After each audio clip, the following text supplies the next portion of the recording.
Akkam jirta? Barataan afaan Ingilizii kamiyyuu isa malee baruu kan hin dandeenye qooqa barbaachisoo kan siif dhiyeessu. Gara Essential English Conversation baga nagaan dhufte. Ani ammayyuudha. Kutaa kana keessatti hojii maal akka hojjettu akkaataa itti himtuu baratta. Namoonni lama waa'ee hojii isaanii yeroo wal gaafatan caqasi. Hi James, what do you do? I'm an engineer. How about you, Amanda? I'm a farmer. Yoo hubachuuf si rakkise hin yaadda'in. Shaakaluuf akka si gargaaru haasawicha addaan qoodna. Kan jalqaba dubbatte what do you do? Maal hojjetta? Jettee gaafatte. Kun gaaffii nuti afaan Ingilizii keessatti waa'ee hojii namootaa gaafachuuf itti fayyadamnudha. Caqasiitii gaalicha irra deebii. What do you do? Kan lammaffaa dubbate an engineer jechuun injiinarii akka ta'e dubbate. Atis ani jettee gosa hojiitti dabalta jechuudha. Gaalicha caqasiitii irra deebii. I'm an engineer. Ittaan sun gaaffii wal fakkaataa nama jalqabaa san gaafate. Namni ta'e gaaffii wal fakkaataaf deebii akkasiif kenne yoo barbaadde how about you? Ati hoo? Jettee gaafachuu dandeessa. Gaalicha caqasiitii irra deebii. How about you? Kan jalqaba dubbatte qonnaan bultuudha. Kanaafuu ani a farmer qonnaan bultuudha jette. Gaalicha caqasiitii irra deebii. I'm a farmer. Gaariidha. Amma immoo namoonni garaa garaa waa'ee hojiiwwan isaanii wayita wal gaafatan isatti jette waliin wal bira qabii mirkaneesse. Claire barsiistuudha. A teacher.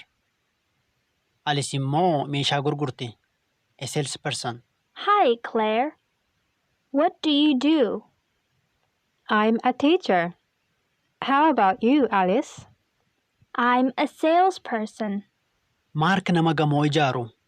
A builder. Yeroo ta'u Pete immoo doktora. A doctor. Hi Mark, what do you do? I'm a builder.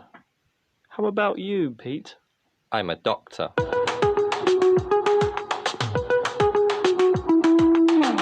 Tole, kana irra deebinee haa yaallu. Himoota afaan Ingilizii caqasiitii irra deebii. Hi James, what do you do? I'm an engineer. How about you, Amanda? I'm a farmer. Hi James, what do you do?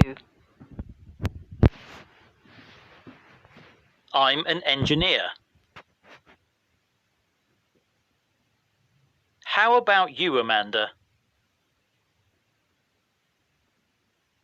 I'm a farmer. Gaariidha. Hangam afaan Ingilizii akka yaadattu haa ilaallu. Himoota qooqa keetiin caqasiitii afaan Ingilizitti maal akka ta'an dubbadhu. Hi James.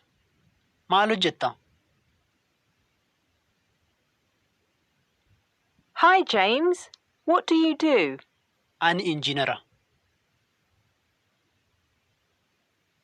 I'm an engineer. Amanda, ati hoo?